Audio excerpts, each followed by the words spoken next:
Capítulo 23. Le ardía la garganta. Los desgarradores gritos que emitía, le estaban raspando las paredes de músculo. Le dolía el cuerpo. Todo. Mientras se sacudía desesperada, el dolor del brazo y de la pierna, se había trasladado al resto del cuerpo por los bruscos movimientos. No veía nada. Entre la oscuridad a su alrededor, y las lágrimas que le nublaban la vista, no podía distinguir en dónde estaba, ni contra qué estaba luchando. No oía nada. Nada salvo sus propios gritos, que rebotaban en las paredes, inundando los alrededores. Sandra, para. El grito que se hizo oír por encima de los suyos, llevaba consigo una voz que conocía bien. Inmóvil por la sorpresa, Sandra detuvo sus gritos y se tranquilizó, lo suficiente para poder reconocer a su hermana, Ana, junto a ella, conteniéndola con sus propios brazos, mientras ambas estaban tiradas en el suelo. ¿Ana?, preguntó, sin creerse lo que veía en sus ojos. Antes de que su hermana contestara, resonó un fuerte ruido de cristales rompiéndose. Frente a ambas, el amigo de toda la vida de su hermana, Daniel, hacía añicos un espejo de tamaño mediano, que había reposado contra el muro, ayudándose de una barra de metal. No paró de golpear hasta que no quedó un solo fragmento de cristal más grande que una uña. «Tenemos que irnos de aquí», declaró el chico. «Ahora, Ana. No podemos esperar». «Lo siento, hermana», dijo Ana. «No tenemos tiempo para explicaciones». Levantándola entre los dos, la arrastraron a través de una destartalada puerta de madera, hacia la calle, y la subieron a la parte trasera del coche de Daniel. Sandra estaba demasiado aturdida para poder entender lo que pasaba. Se dio cuenta, mientras Daniel conducía el coche, de que habían estado en el interior de una ruinosa casa de 3 plantas, en medio de un bosque. Cuando atravesaron la puerta de la verja de entrada, Sandra reconoció el diseño, y solo pudo mirar con incredulidad hacia atrás, por la ventana del maletero, hacia la casa en la que había estado viviendo las últimas semanas. «Tranquila, hermana», oyó decir a Ana con una voz suave. «Ya estás a salvo». Sandra volvió a llorar. No habían hablado durante el trayecto en coche. Sandra solo había sido capaz de llorar en los brazos de Ana, quien se dedicó a sostenerla contra ella, anclándola a la realidad y dándole consuelo. Por su parte, Daniel se limitó a conducir. Cuando Sandra les pudo hablar de lo mucho que le dolían la pierna y el hombro, y ante el desastroso aspecto que tenía, los dos temieron que tuviera algo roto o dislocado, así que se dirigieron al hospital más cercano, para que la atendieran en urgencias. Debía de tener realmente una pinta horrible, porque el personal la hizo pasar adentro en cuanto la vieron. Sandra agradeció haber acordado una historia en el coche, porque se sintió tan abrumada por todas las atenciones y las constantes preguntas, que de no haberlo preparado, se le habría escapado la verdad, y habría terminado ingresada de manera forzosa en el ala de psiquiatría. Resultó que no tenía nada roto, pero su hombro sí se había dislocado, y tenía un esguince bastante feo en el tobillo. Unas horas después de haber entrado, Sandra salió del hospital con un cabestrillo en el brazo, una bota ortopédica, y una receta de calmantes. Estaba amaneciendo cuando la llevaron de vuelta al pueblo, y la ayudaron a entrar a un apartamento de la zona nueva. Era un apartamento pequeño, de un único dormitorio, abarrotado, y con un montón de cosas por el suelo. «Voy a hacernos algo para tomar, desde luego yo lo necesito», dijo Daniel mientras se adentraba en la pequeña cocina. «Deja que te ayude», le dijo Ana, apartando las cosas del suelo para dejarle a Sandra el paso libre hacia el sofá. «Gracias», respondió Sandra. «¿Por qué estáis aquí? ¿Qué ha pasado?»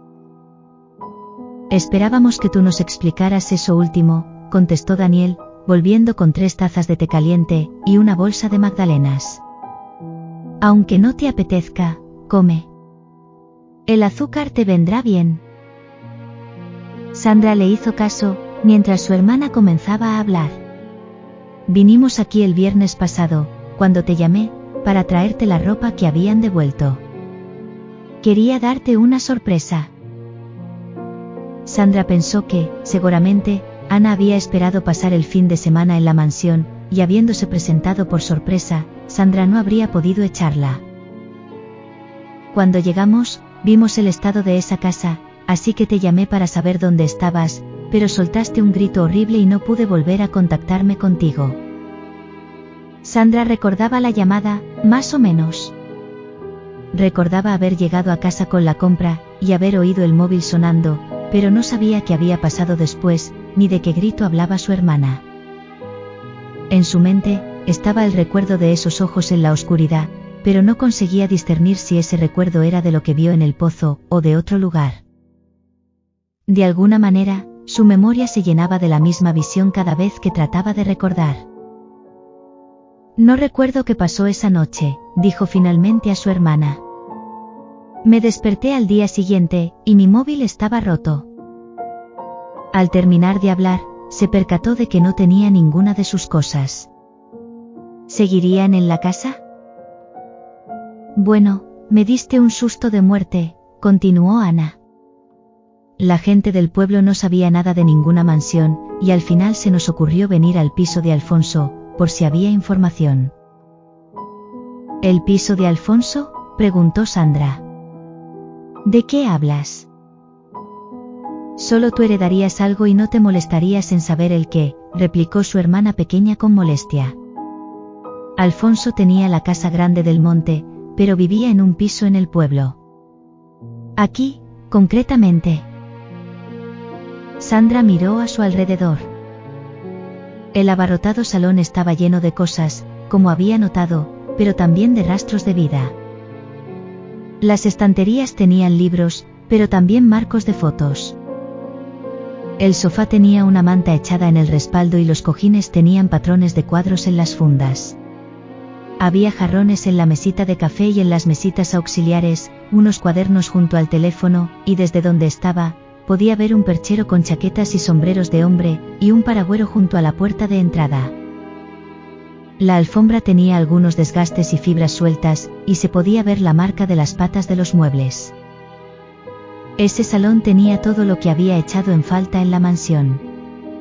La presencia de Alfonso. Por supuesto, había notado la falta de objetos personales, pero no se había dado cuenta de lo perturbadoramente vacía que estaba la casa, como si, en lugar de una herencia, se tratara de una nueva construcción recién comprada. Alfonso vivía aquí, declaró Sandra, sintiendo la veracidad de esas palabras. Sí, menos mal que vinimos, continuó Ana. Encontramos el diario de Alfonso y pudimos saber un poco de lo que pasaba contigo. ¿Encontrasteis un diario? Sandra se sintió animada por primera vez en la noche, ante la posibilidad de conocer por fin las respuestas a sus preguntas. ¿Decía algo sobre lo que había en la casa? No era la casa, Sandra, le respondió su hermana. Era todo el pueblo. ¿Qué?, preguntó Sandra, con voz temblorosa. Estabas en otro lugar, Sandra, intervino Daniel, haciendo que la atención de la mencionada se dirigiera hacia él. No estabas en este mundo. ¿Cómo? Era un mundo de fantasmas, añadió Ana. Creemos que entraste en él cuando llegaste el primer día. El tipo que te llamó, el ayudante del abogado, no existía. Sandra no podía creer lo que escuchaba. ¿Cómo que no existe? Yo le vi, hablé con él, le di la mano, dijo, convencida de que lo que le decían no podía ser cierto. Estamos seguros de que lo hiciste, dijo Daniel. Pero para cuando te reuniste con él, seguramente ya habías cruzado hacia el otro lado. Ante la cara de estupefacción de Sandra, continuó. Ana llamó al abogado que se encarga de la herencia, y descubrió que no tiene ningún ayudante. Y además están las otras personas, añadió Ana. Sandra vio a Daniel levantarse y salir del salón, antes de girarse hacia su hermana. Todas esas personas que salían en las fotos que nos mandaste, vaciló. Son personas desaparecidas. Antes de que se le ocurriera que responder a esa locura, Daniel volvió y le extendió una fotografía y una pila de recortes de periódicos. Sandra miró todo sin comprender, pero sintió su sangre huyendo de su rostro al ver una foto de Lucía. Esa era la sobrina de Alfonso, una prima de vuestra madre, explicó Daniel. Desapareció a los 6 años, en 1986. No podía ser. Y sin embargo, estaba escrito en la fotografía, y justo debajo, un recorte de periódico informaba sobre la desaparición de la niña, a la que nadie había vuelto a ver después de haber estado jugando en el jardín de la casa de sus abuelos maternos. Lucía Castro Vila, hija de Juan Castro y Clara Vila. Clara Vila, la niña que Sandra había visto en los álbumes familiares, la pequeña de los 3 hermanos. Sandra leyó detenidamente todos los artículos, reconociendo en las fotografías los rostros de las personas que había conocido durante sus paseos por el pueblo. Todos habían desaparecido sin dejar rastro, y todos habían sido visitantes regulares en los alrededores de la casa. Sandra sintió su corazón encogerse cuando leyó el último artículo. Joven vecino del pueblo desaparecido mientras paseaba a su perro, rezaba el titular.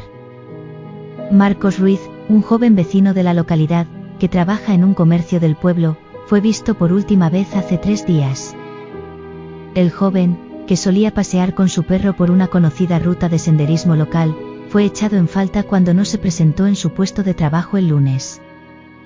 Tras registrar su vivienda, y habiendo comprobado también la ausencia del perro, se sospecha que ambos pudieron haber sufrido un accidente en el monte, por lo que los equipos de búsqueda se han desplegado para registrar la zona. Ten. La suave voz de su hermana llamó su atención, y también le dio a entender a Sandra que debía de verse tan mal como se sentía, porque Ana no era conocida por su suavidad ni su delicadeza, sino todo lo contrario. Su hermana siempre había sido famosa por tener el mismo impulso que un tren de mercancías, así que debía de estar realmente preocupada por ella, si era capaz de suavizar así su voz para hablarla. Sandra miró lo que Ana le estaba mostrando. Un pequeño cuaderno con una envejecida cubierta de cuero. Es el diario de Alfonso, le dijo Daniel. Pensamos que querrías leerlo tú misma, dijo Ana. Y tenían razón. Ana y Daniel se mantuvieron a su lado, pero en silencio, dejándola leer página tras página. Sandra no se detuvo ni cuando el sol terminó de salir. No paró hasta que lo hubo terminado. Fin del capítulo.